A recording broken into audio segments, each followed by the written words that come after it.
When you first get into a new hobby, one of the things that's most exciting about it, in fact, it may be one of the things that drew you into the hobby in the first place, is the paraphernalia surrounding the hobby. It's the gear, the equipment, and you're kind of looking at that here in this array of these vintage holders that we lovingly call slabs within the coin community.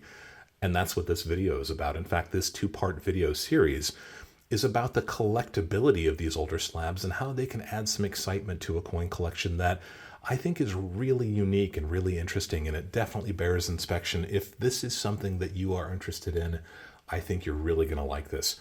So if you are new to the channel, my name is White Cross. I want to thank you for being with me here today. Hopefully you'll subscribe to the channel, see more content like this. If you are one of my returning subscribers, what can I say, guys? Thank you for being with me here again. You know, it means a lot to me. I'd like to begin each of my videos with a simple disclaimer. I am not a financial advisor. I'm not trying to offer any kind of financial advice. I'm simply trying to share some of my experience having bought and sold precious metals and rare coins for the last 30 or 40 years. I also like to begin each of my videos with a couple of concepts that we can work back into the subject matter. But before we get into those concepts, this is going to be a little bit more of a faster paced video, and I'm going to talk about some terms that you should already kind of be familiar with if you are a coin collector. This is a little bit more of a nuanced and a little bit more of an advanced topic. In fact, some of the aspects that I'm going to talk about are truly my own opinions. They're not something that some others in the collecting community would necessarily agree with, and that's great. This is aspects of why I pursue these older pieces. And hopefully, even if you don't agree with me by the end of the video, you'll know exactly where it is that I'm coming from, and that's really what I'm after. So if you are going to be watching this video and you are a new collector, I love that. I want you to come along with this journey. Don't get too frustrated if some of these terms seem unfamiliar to you. I've put out a series called the World of Coin Collecting series, and in volumes 5 and volume 6 of that series, we talk about the history of third-party grading, that is the companies that put the coins into these rigid plastic holders that we call slabs. What brought about that need for those third-party graders, how they kind of emerged and evolved. That's volume 5. Volume 6 talks about how slabs like these can fit into a modern collection that you're building today, the importance that they can play within your collection. So if you haven't seen those videos and you're a little bit unsure of some of these concepts, maybe stop the tape, go ahead and watch those older ones, and then come back and join us. This is going to be a fun ride through why I like some of these older slabs. And you guys who are specialists in the field of these older slabs, and I see myself as more of a generalist almost, correct me if I'm wrong, or just throw your own comments down below. I'd like to hear from some other collectors who pursue these early versions of numismatic history with us.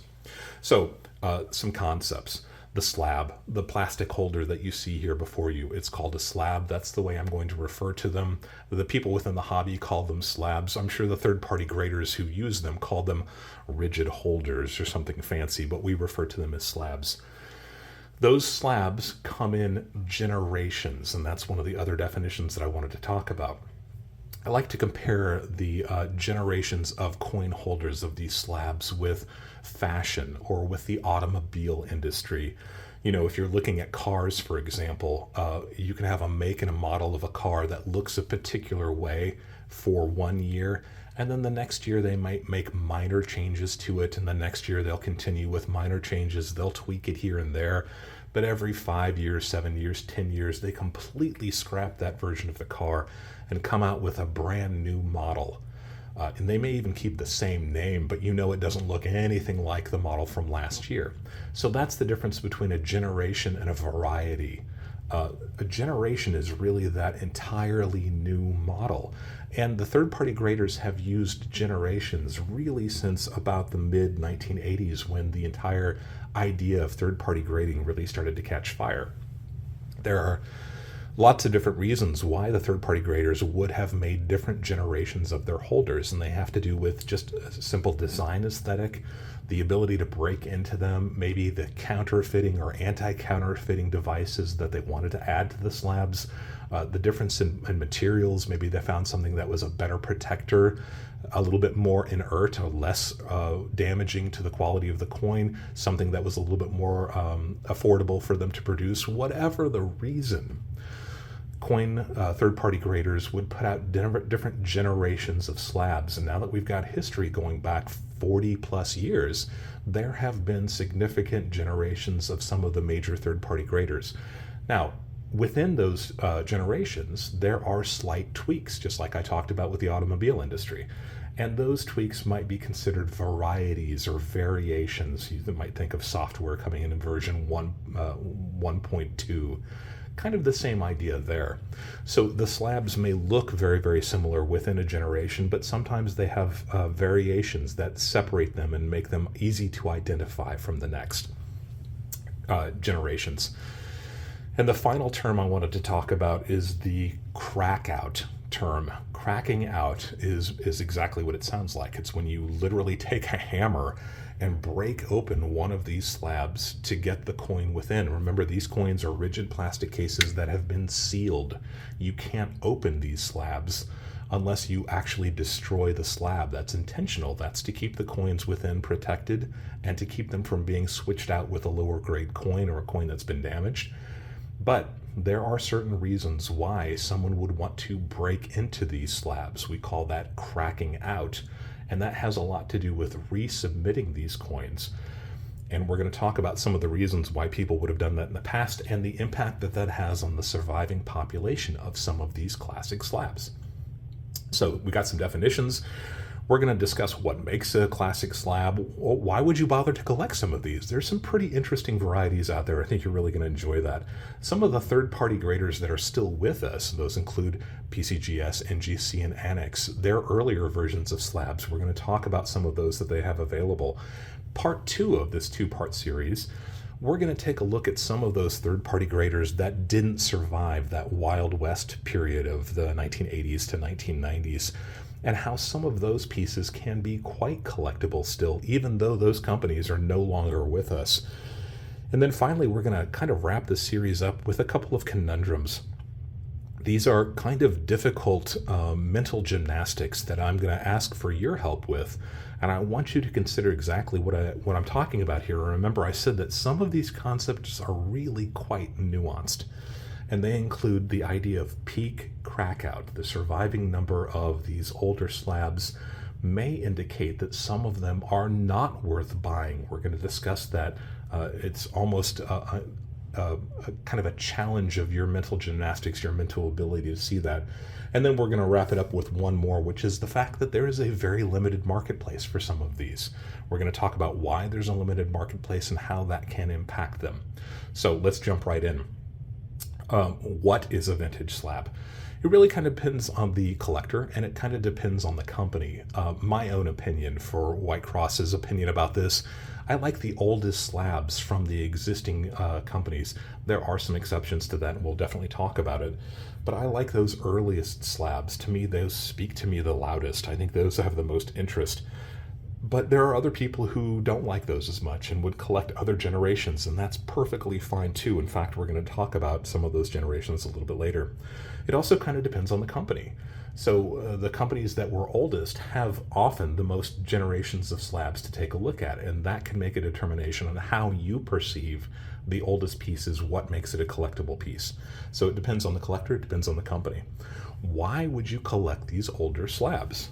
That's a very good question. In fact, the argument could be that you shouldn't collect these.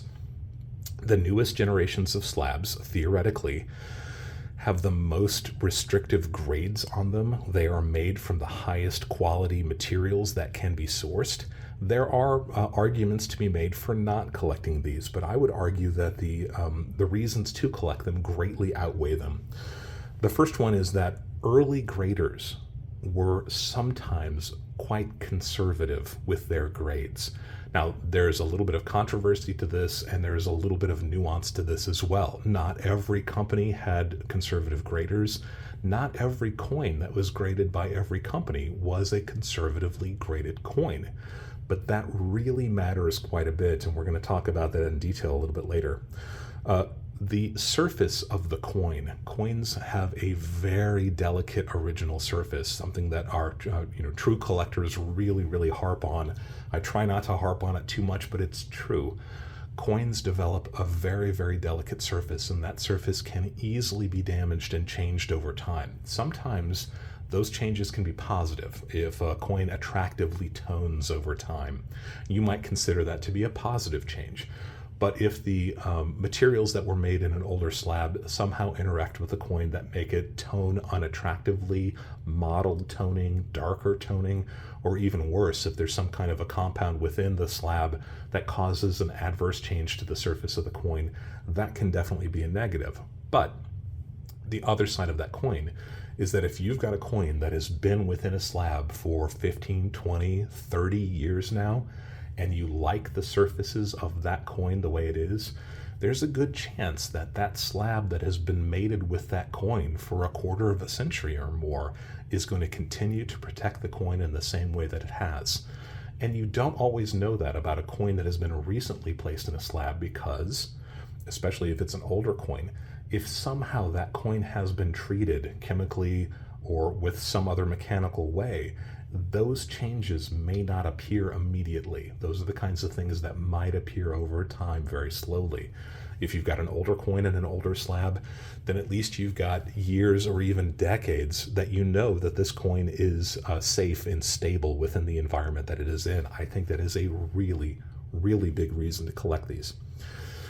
There are a vanishing number of these, and that has to do with the crackout game. We talk about attrition a lot on this channel. Attrition really simply is the concept that over time a population will lose numbers for whatever reason. That could be a flood, it could be a fire, it could be cracking out the coin, it could be loss of any kind that you want to name.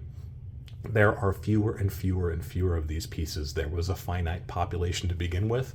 Some of these go back many decades, so the surviving numbers can be quite small. They are also a part of our hobby's history. And again, I think that slabbing third-party graders is the most significant thing to happen in our hobby in the last 50 years anyway. So in that 50-year period of time, that's a significant chunk of my life. And the idea that these slabs represent something that happened 25, 30, 40 years ago within our hobby that really caused a sea change in the way that our hobby works and the understanding of third-party graders, the understanding of the Sheldon grading scale, whether or not the grader was conservative or liberal when it came to those grades.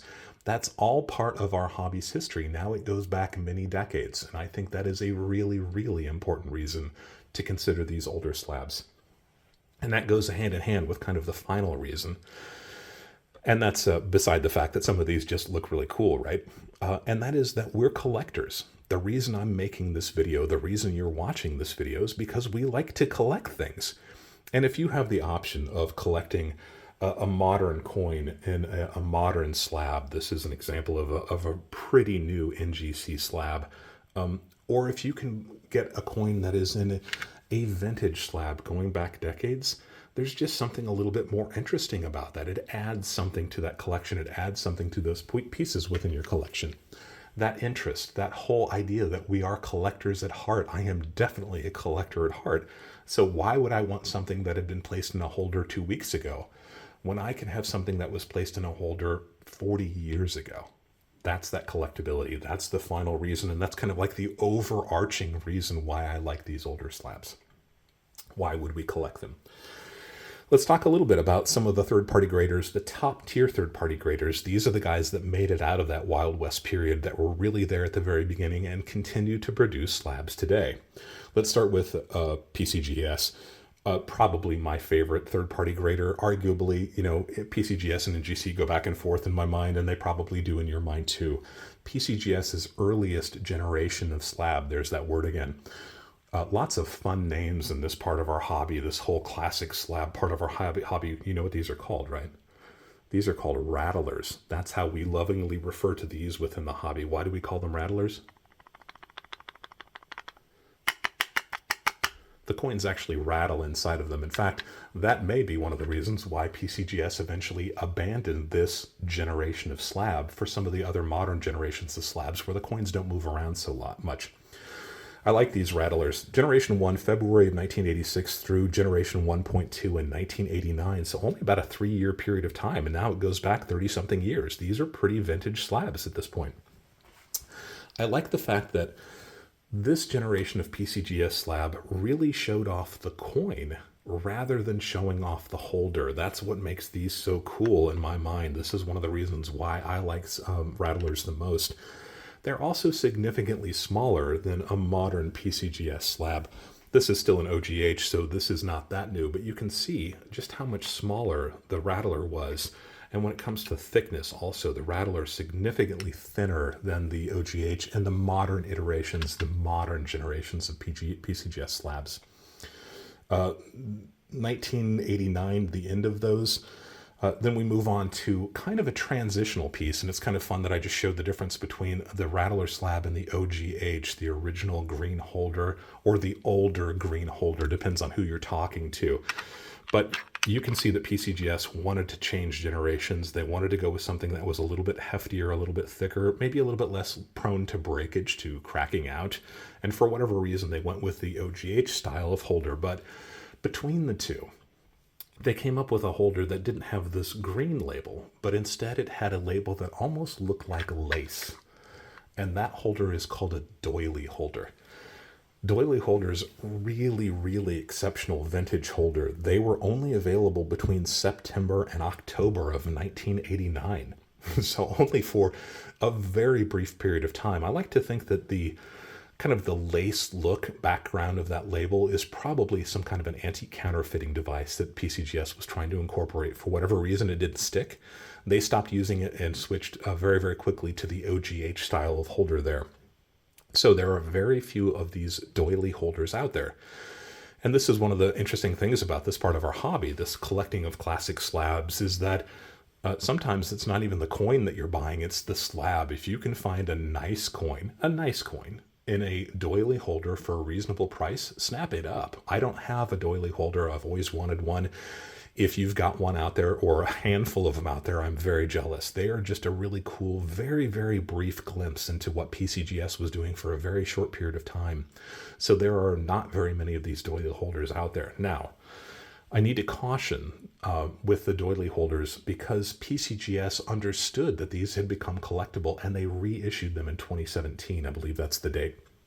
So not every doily holder that you see is one of these vintage classic collectible doily holders. Be very careful. Remember, I said this was a nuanced area of our hobby and it's really for more advanced collectors.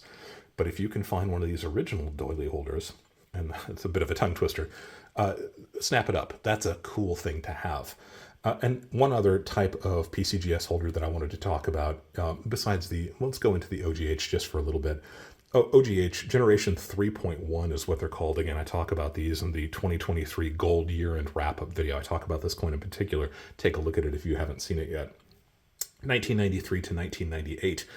But even 1998 is already 26 years old. So even the oldest version of this slab, this coin has been mated in this slab for at least 26 years now. And every single day that ticks by, it's one more day that this coin has been inside the slab. If you like the surfaces, if you like the way the coin has been protected, that's a great reason to buy these older slabs. The final one I wanted to talk about was something called a Regency holder. Have you ever seen one of these before? I was actually offered one of these back in the day, and I turned it down because I thought it was terribly ugly. And am I wrong? I mean, this is an ugly slab, but they made very, very few of these. These were kind of a special presentation piece slab. They came sometimes in a nice velvet-lined clamshell case, or sometimes they came in a velvet bag that had gold PCGS embroidered on it. So these were really kind of a special deal. You had to ask for these ones specifically. And they would also, I think, sometimes even give your name on the label of these pieces. In fact, if you were of an older generation and you remember the actor, the dancer, the singer named Danny Kaye, he was actually a coin collector, and his collection accounts for about half of the known Regency holders from PCGS that are still in existence. We think that PCGS issued about 700 of these total. Imagine how small a number that is. And about half of those, maybe 300, 350 of those, are from the Danny Kaye collection. You'll know it. I think they say Danny Kaye on them. But also his pieces were primarily coins from Israel. So if you've got one of these older holders and it's an Israeli coin, there's a very good chance that it came from Danny Kaye's collection. I turned it down because I thought it was ugly. I gotta admit, I still think these are ugly, but I would own one. If I was presented with an opportunity to buy one and it was an interesting coin, I would probably take that seller up on it. Not something I have in my collection, but wow, how's that for an interesting slab? PCGS through the years, you can definitely see that they've made some interesting changes those generations over time. Let's talk a little bit about NGC. NGC's very first generation, and I think I may get some guff from this because I think there's a little bit of confusion as to whether or not this is true, but when NGC first started putting coins in slab, they used a black insert. This white piece of plastic that you see around the coin is the insert. NGC used a black one. I'll show a picture of one of them here. The black inserts lasted from September of 87 to November of 87. Again, just like the doily, a really, really short window when these were used. They have reissued them as well. So NGC, capitalizing on the collectability of this first generation of slabs, released these in 2012, I think. And also, if you have participated in NGC's new NGCX grading system, that's where NGC has tried to modify the Sheldon grading scale of 1 to 70 and make it more of a scale of 1 to 10 because that's more understandable, more palatable with people who collect comic books and sports cards and even other types of sports memorabilia. That grading scale of 1 to 10 makes more sense to them than our archaic 1 to 70, but I kind of like the 1 to 70, so I don't have anything from NGCX. Those vault box pieces that NGC has offered recently, sometimes those come in black inserts also. So don't be fooled. That's not what I'm talking about here. Those are not classic vintage slabs. Just because you see a black insert, again, those nuances. You have to kind of know what you're looking for. Don't pick up something that you think might be an older black insert unless you're pretty sure that it is, especially if you're paying a significant premium for them. These pieces do sell for a very big premium. Fatties. Let's talk about fatties just really briefly. This is an NGC fatty. Again, this is one of those really silly terms like rattler. Sometimes these are called soap bar slabs. They're quite thick, and the fact that they're just all one solid white. The later NGC slabs have that bar going across. You see immediately under the label there. These ones are called all one piece or no line fatties or soap bars. I love the fatty term. I still use it to this day. Those fatty slabs, version 4, I believe. So that's 1989 to 1992. And I've got two examples here of these kind of European gold coins, these kind of fractional gold coins. On the right here, you see a Russian 5 ruble. On the left, you see a Danish 10 kroner, about the same size. These are from probably big bank hoards that appeared at this period of time, and the people that were buying them to sell them to U.S. markets took advantage of this new thing called the third-party grader and had their pieces put in these slabs. Consequently, there were a ton of these on the market for a long, long time, and I've noticed that they have finally started drying up. But if you're looking for one of these older slabs, one of these older fatty slabs from NGC, this might be a way to go. They don't seem to sell for a particularly steep premium over the value of the gold. It's an interesting way to buy an older slab. I love having a gold coin in an old slab too. These are generation 4.0, 1989, 1992. Interestingly, and you might have noticed it already when I was holding these side by side, you see that this one is a green label and this one's a brown label. Same thing, same generation. In fact, I'm not even sure that there's a different version or variation for those two. Those are both considered NGC slab 4.0. The last of the fatty slabs probably came about 1995. I believe that's generation 5.0. And I'll put links down below. There are links for people who follow the different generations of NGC slabs the same way they do for PCGS slabs. I'll put that information down below so you can see it too. There is an older version of an NGC slab that appeared really, really briefly right after the black insert, and that would be a version like this. Little teaser, this is one from my main coin collection. We'll talk about that coin at some point in the future. Just keep your eyes open for it. Annex. Annex also made generations of slabs. Again, these are the three third-party graders that are still with us today. You can still buy coins from NGC, PCGS, and Annex. Annex, one of the oldest slabbing company. In fact, there are people that say that Annex was really the first person out the door. We're going to be talking about somebody that might actually have beaten them in the next video. I can't wait to share that with you. Annex started doing photo certs, and this is not an Annex photo cert, but it gives you an idea of what a photo cert is. That's kind of the earliest version of a slab. It was simply a document with a photograph of the coin on it, so you could compare it to the coin that you had in your hand, and they offered a grade on it and authenticity on it. Annex was doing that way back into the 1970s. But these slabs, these first generations of slabs, first came out really in 1989. And I like the fact that these, and we call these SWHs, another one of those funny, fun terms for these older slabs, small white holder is what that stands for. It's easier to type, but you can see compared to even the Annex or the PCGS rattler slab, these Annex small white holders are even smaller than that. These are a tiny little holder. And I have to admit that I like that style of holder quite a bit too. The small white holders. Annex doesn't play a huge role in my personal collection. I have quite a few examples of them in kind of my ancillary, my tertiary examples of coins. I also have some in when it comes to my stack, my precious metal stack. This is an early version of one of Annex slabs. And the people that study these would call this Generation 11. That's including those photo certs, and it really seems kind of odd to really think of those as a generation. This to me is Annex first slab. So this one with the blue lettering in the background, you see that on the label, and really importantly, this alphanumeric code. That is how you know that this is really an early version.